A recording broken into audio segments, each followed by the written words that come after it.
Hello, Wellness Check Wednesdays community.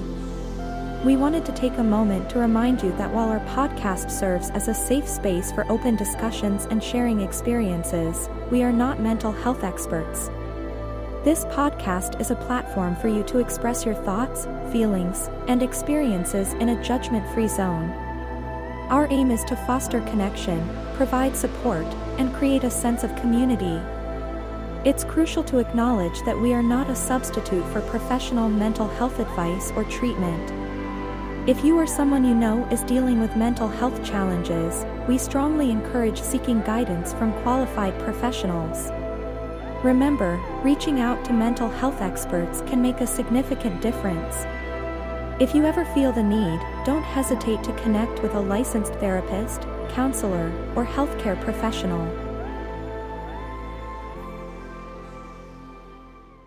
This is the Wellness Check Wednesdays podcast, a share space, a judgment-free zone, a place to meet and discuss our mental health. So let's check in.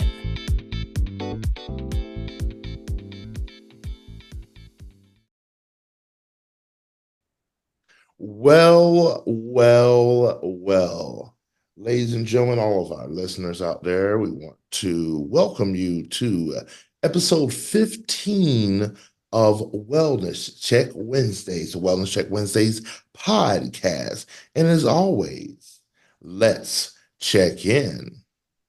You are listening to the moderator of the Wellness Check Wednesdays podcast. My name is Brian Livingston, aka B Live. What's going on? And we have the originator of the Wellness Check Wednesday podcast here in Fayetteville, North Carolina. Here at Share Studios, got my man Kevin Marshall. Hey. I appreciate you being here, Kev. And all the way from Cleveland, Ohio, the one, the only, Edwin Vereen. I tell you what, man, it's nice up here in the Cleveland area. I see.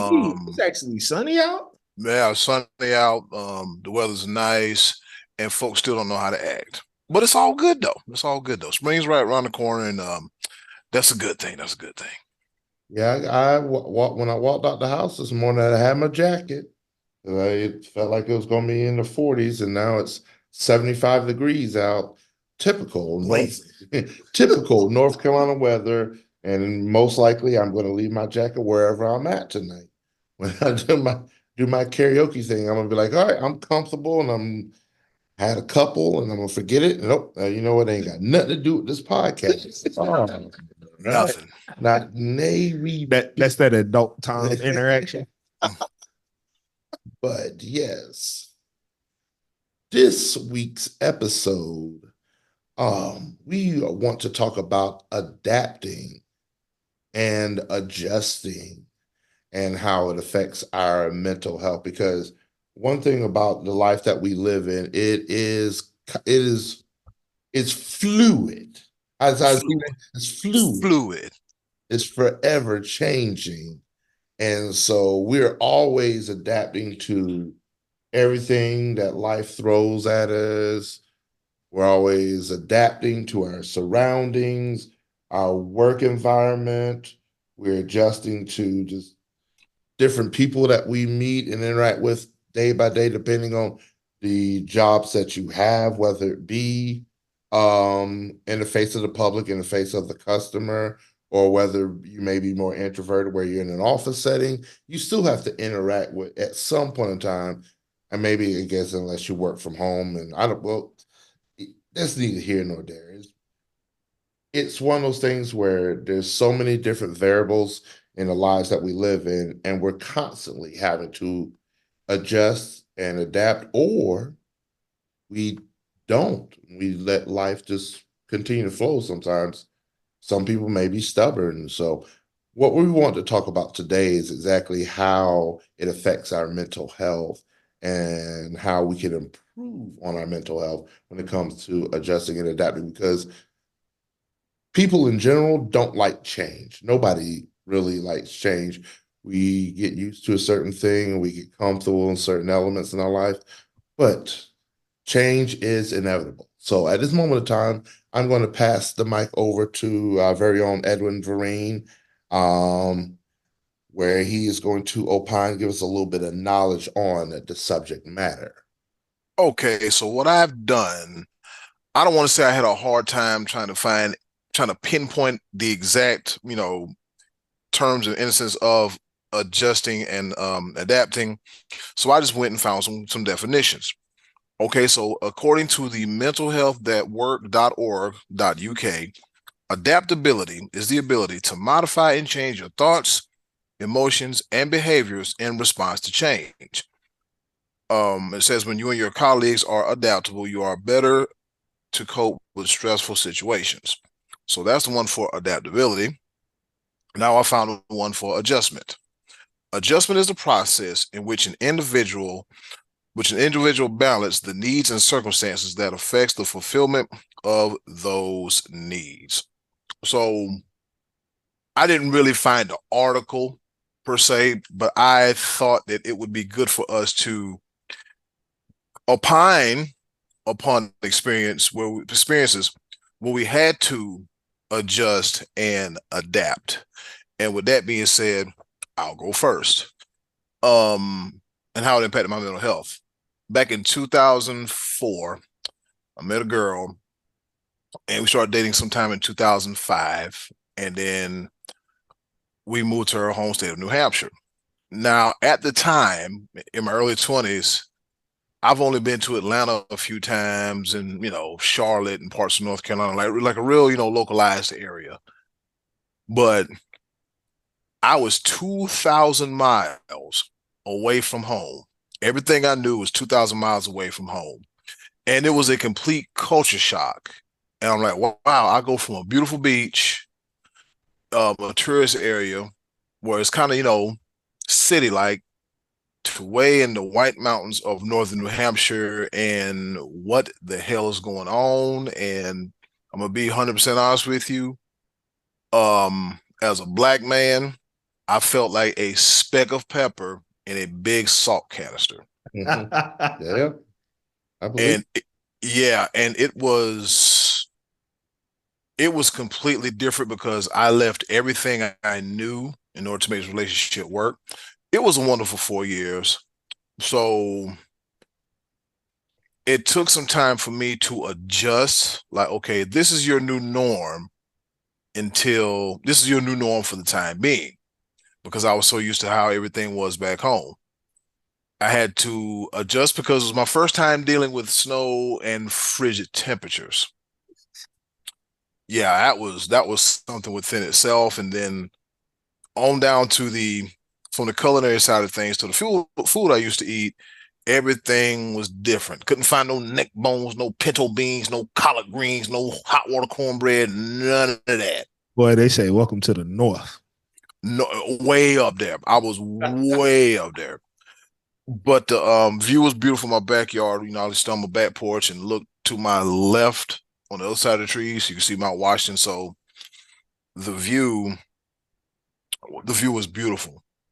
So I knew that, okay, in order for me to completely adjust and adapt, let me establish, let me find a means of employment. Had a job, was able to make some money, so that was cool. Another adjust and adaptment is having a friend group and trying to understand, a completely different culture from what I grew up around. And I would say in that 4-year period of time, from 2005 to 2009, I adjusted and I adapted well. And I was like, if I can do this, you can put me anywhere and I can be fine. And I think one of the biggest things when it comes to adjusting and adapting is when you move from your comfort zone and go to somewhere completely different. Like, say, I lived in Atlanta for 2 years.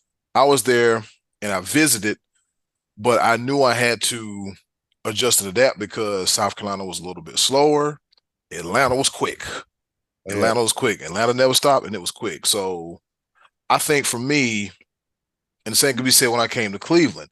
Cleveland is a best mixture of both. Not too busy, not too slow, culturally diverse. And so pretty much everywhere I went, I can say that I was able to adjust and adapt accordingly. Big Kev, what say you? I've had that one time to where it was weird to adjust. Now, although I was only there for 2 to 3 days, but I was helping a family member move from here back out to Colorado. And granted, now I didn't have the time to actually spend and enjoy it, but it was one of those things to where, I kind of sort of found comfort in solitude. Go out, walk, go out with the neighborhood, go out, just experience. If I run into somebody, I do. If I don't. And it was one of those things that I was fine with it, but I felt like I couldn't get the full experience because of finding comfort in that solitude. Hindered, it hindered meeting new people. It hindered experiencing the culture. It hindered seeing what Colorado had. And when I tell you I was up in Colorado, it was in the mountains, not Denver, like 2.5 hours away from Denver.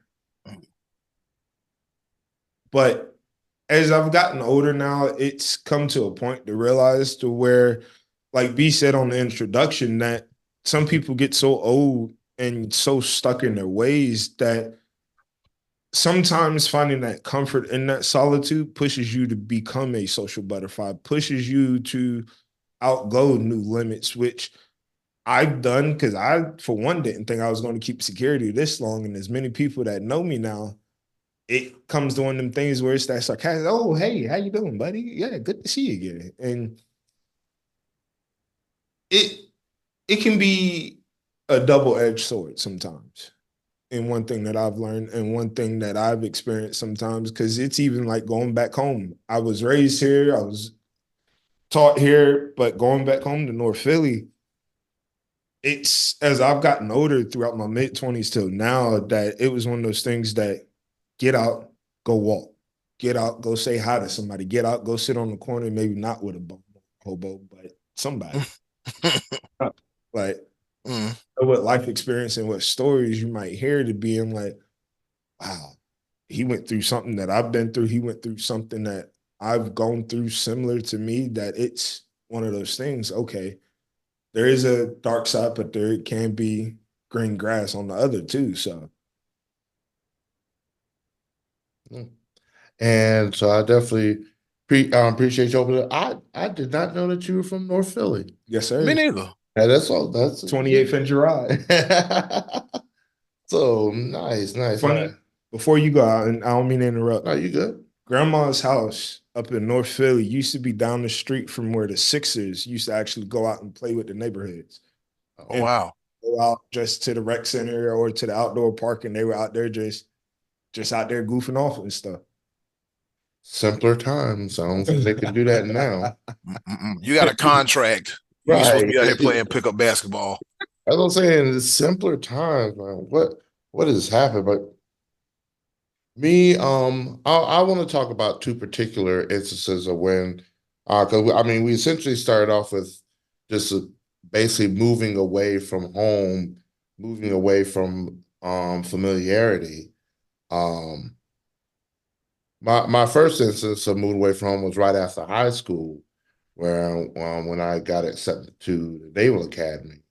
And I mean, that was a complete culture shock. I'm born and raised North Myrtle Beach. Everything's chill, relaxed. Party hard. Got the beach. Well, see, here's the thing. When I was in high school, I was the opposite of what you see now, the complete opposite. I was in the books. I was working all the extracurriculars, ROTC, band. I was jazz band, marching band, the drill teams. I went to drill meets, went to had concerts, had competitions. I was always doing something. Everybody else was after the football game, everybody was after the high school football game, everybody went out and partied. I was already I was getting ready for a Saturday morning competition, or like and when during basketball season, I was at work. I worked 30 hours a week plus doing all of this. I stayed moving. So the biggest adjustment that I had to go through was when I graduated with high school. I graduated with honors. I was Any room I stepped into, I was one of the smartest kids in the room. He was be live cum laude. Jesus. But the first adjustment and I had to make was when I went to the Naval Academy. The Naval Academy is full of people just like me, or to be honest with you, majority were much smarter than me. I was just an average run of the mill kid. Like I went from my GPA being 3.8 to 2.7. I'm over here like, ooh, it's a lot going on. Y'all got 1,500 and 1,550, 1,600 SAT scores. Y'all smart. And the first thing I thought, I was like, do I really belong here? And of course, my silly self, I'm from the beach, got accepted to the Naval Academy, never learned how to swim. Where does that make sense at? What? Of course, at the Naval Academy, they you're gonna learn to swim, but it was a struggle, you know. But the Hold on. Would I tell you that Annapolis, Maryland, is completely different from Norfolk Beach, South, and I would say this: Anne Arundel County, Annapolis is a beautiful, beautiful area. Yes, sir. I wanted to stay, but see what had happened was I was military, and so therefore, even though living in Maryland, I was still out of state. And when I was wanting to transfer to University of Maryland, they say it's going to cost you $18,000. I was like, whoa, wait. That hurts my heart. That made me get that big mama look. I was like, ooh, child, I'm gonna come back home. But yeah, that was an adjustment for me. It was really the first time seeing the outside world outside of South Carolina. And then when I made the move from home to here in Fayetteville, I've lived in Fayetteville now for 12 years.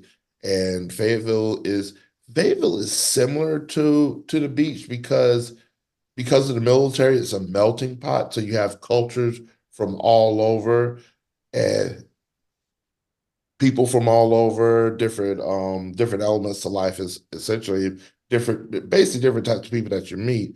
But it was also one of those things where I know North Myrtle Beach like the back of my hand. I still could go back there right now, and some of my spots still there. Some of them that blown up. Me and Ed went back there for one night and hit all the spots, all of them. Jesus. But it was. I think the biggest adjustment here was really just redefining myself, because life in general, just you get older, things that had priority before don't really have that priority now. You start realizing that, okay, it's not as important for me to have a whole bunch of people I call friends and associates, whatever. I really would much rather have my core, like a small group of friends, but I do so many different things. I have a small group of friends here, small group of friends there, small group of friends here, small group. Very rarely do they ever intertwine. Well, it also goes back to like, and I don't mean to cut you off, B. It also goes back to, like Ed said a few weeks ago, finding that core council amongst all the groups that you do. Because I personally know how busy you can get to be around here, and it'd be surprising this. And I know because sometimes I pay attention to your facial reactions when you have this friend from this group and this friend from maybe a drinking group, and they actually are intertwined, and then they actually meet and can coincide about something that I'd be noticing. You'd be like, oh, Jesus. It's strategic because, I mean, I do have different elements of who I am. Like there's when I'm at the studio here is completely different from when I'm at the bowling alley, the bowling alley is completely different from when I'm the karaoke DJ.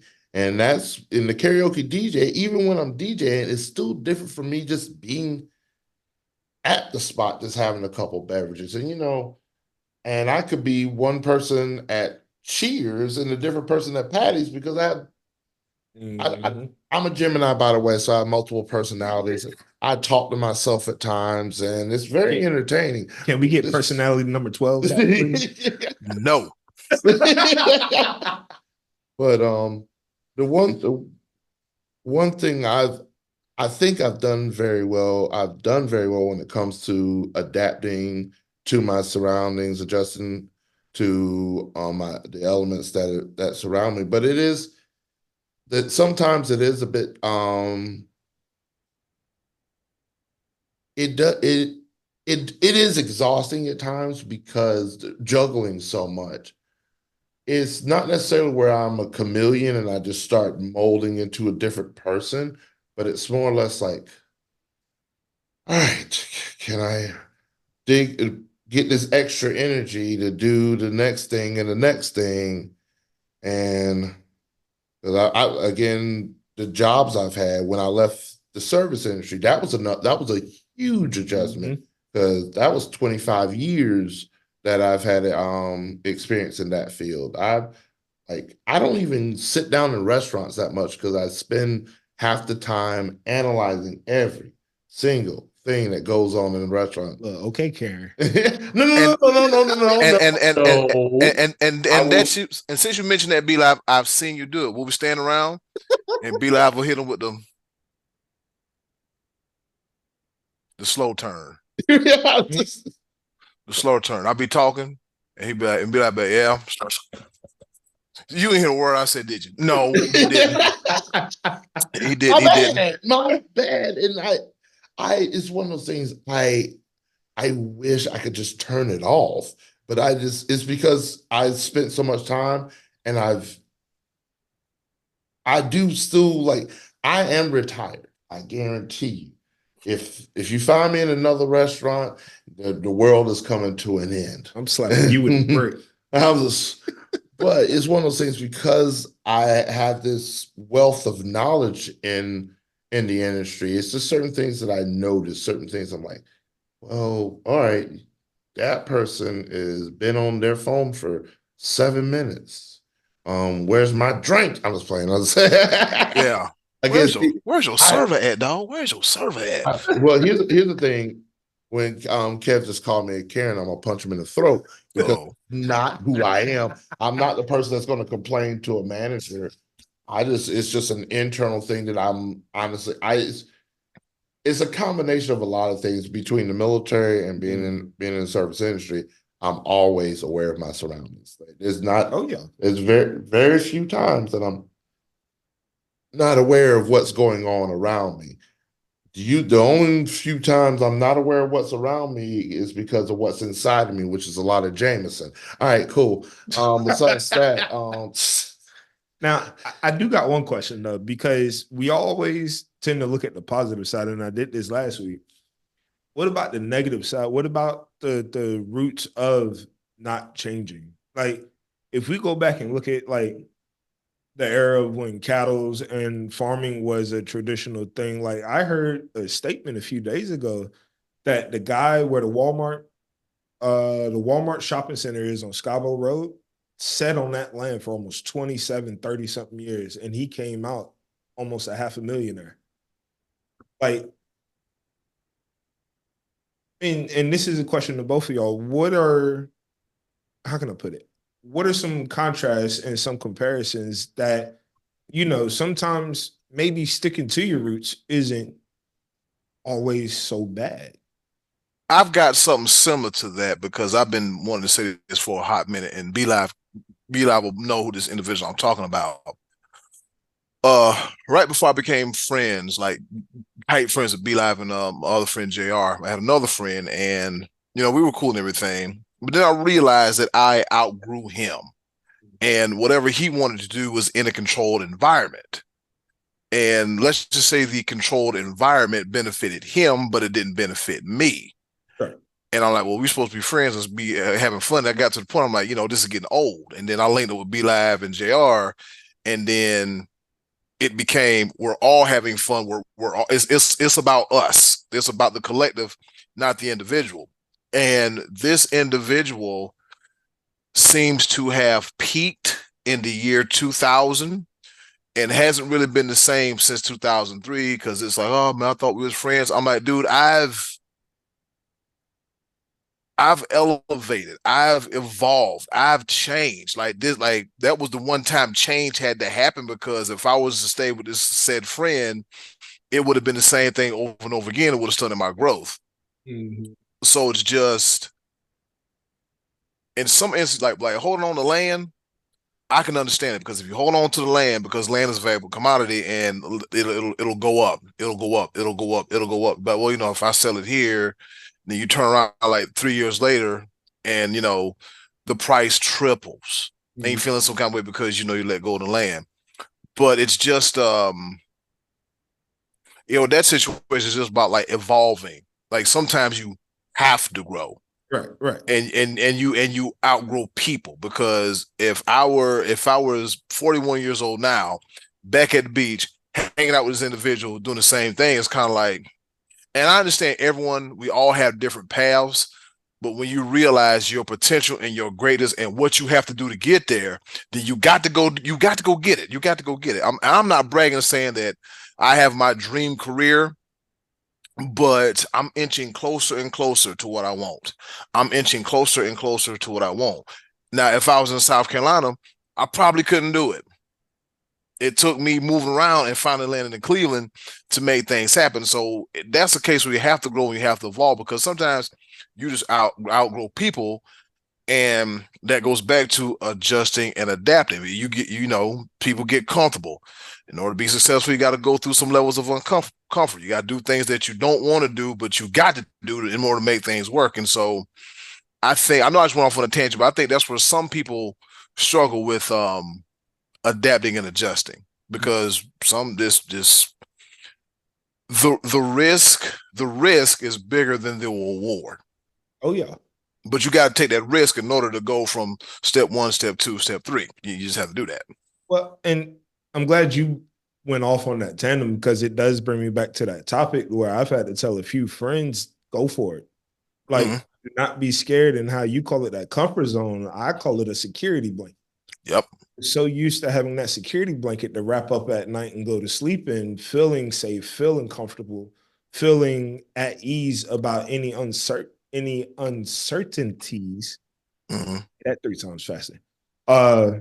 It's one of those things that, like you said, that some people mentally are scared to understand, if I take this risk, what's this reward? And is this reward going to be worth the risk? One thing that Kevin, I'm definitely glad that you asked this question, because, and to Edwin's point,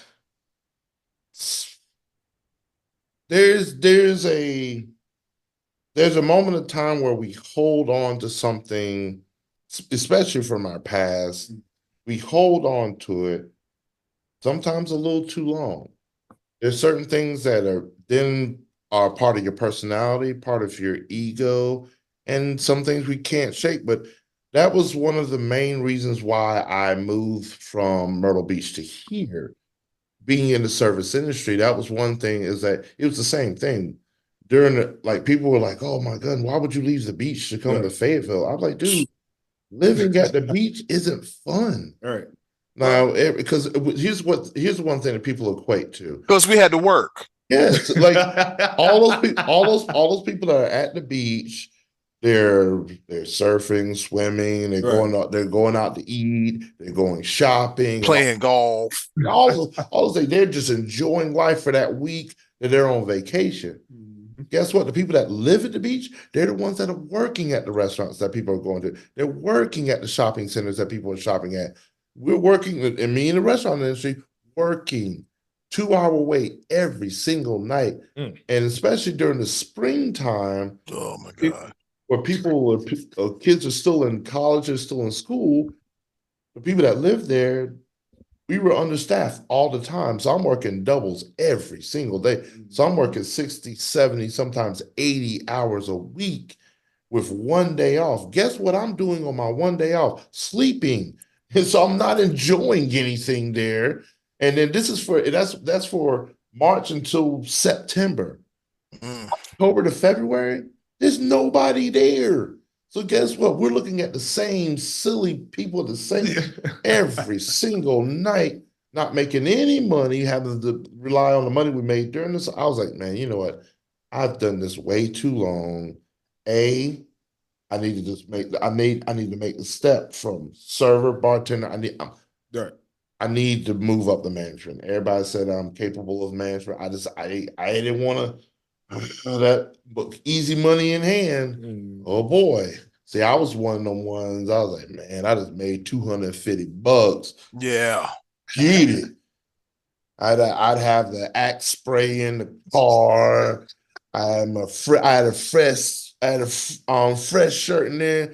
It didn't matter. I'd flip that, smelling like Axe and Joe's Crab Shack.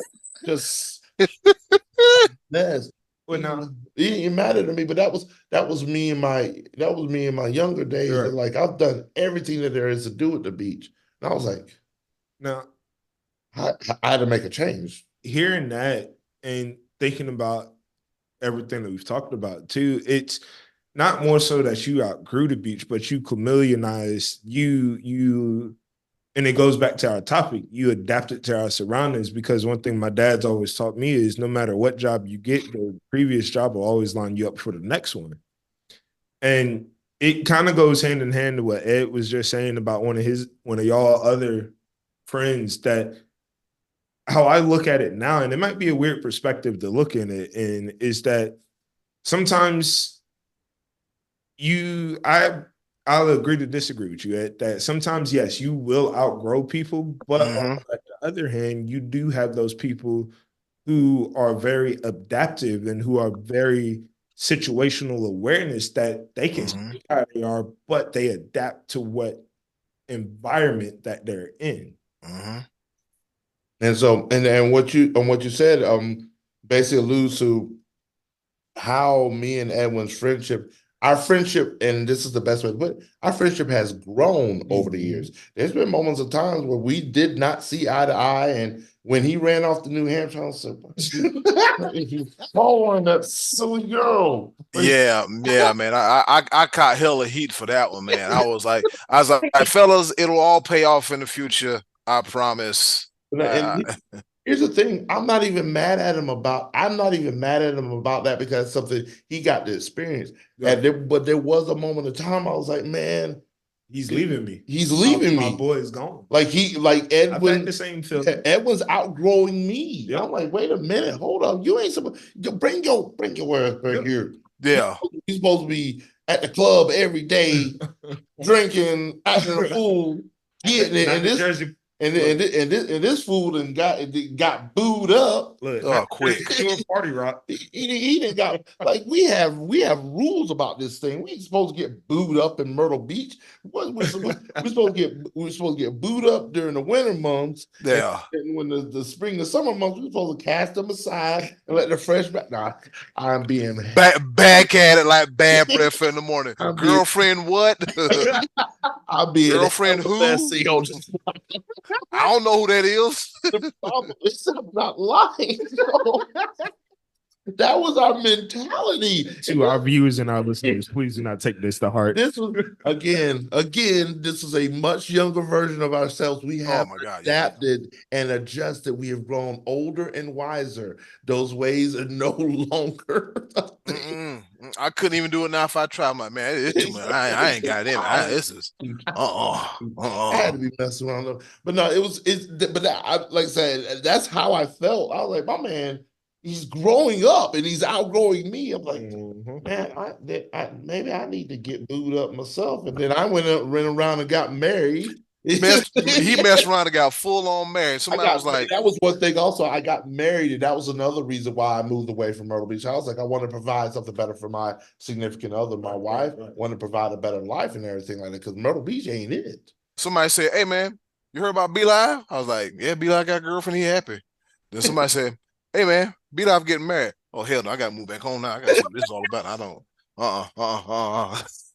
Oh man. Hey, look, I was gonna have to go down there and check his temperature. And Oh, hold your arm on. Let me check your I pulse. was, Is you all I right? was, Is you I good? was What the is this? last one. I was the Last one. everyone thought would get booed up and us. Because the order of it was supposed to be our friend JR, Mhm.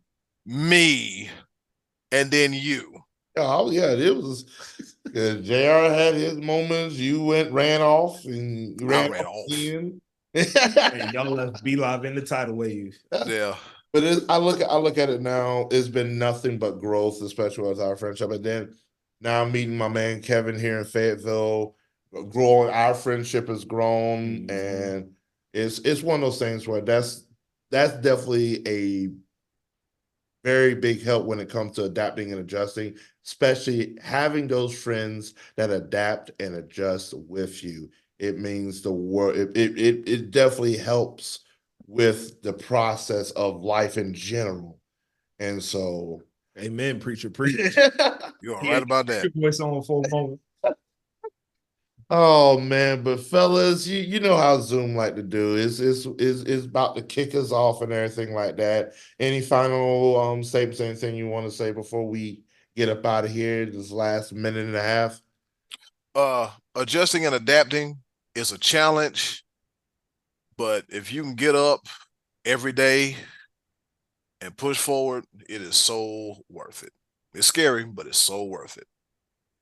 Find, and to piggyback off of what Ed just said, find one positive thing. Whether it's you wake up, you know what, I'm gonna compliment each and every person I see, whether they smell like cat piss or whether they smell like booze leaking out of them. I'm not gonna compliment nobody smell like no cat pee. What the heck, boy? You by yourself on that one. Don't ask. That was Kevin's way of I get what he was trying to say.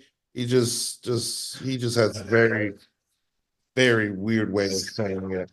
Be loud, take us home. Hey, compliment everyone. Tell them how good they look and how bad they smell. All right, Say you had to do it up close. With that being said, yeah, we gone. Is to all of our listeners and everything. We're going to continue this path together to improve on our mental health. And every Wednesday and every day at any point in time that you need it, always remember. Let's check in. We all did it in unison. Let's check in.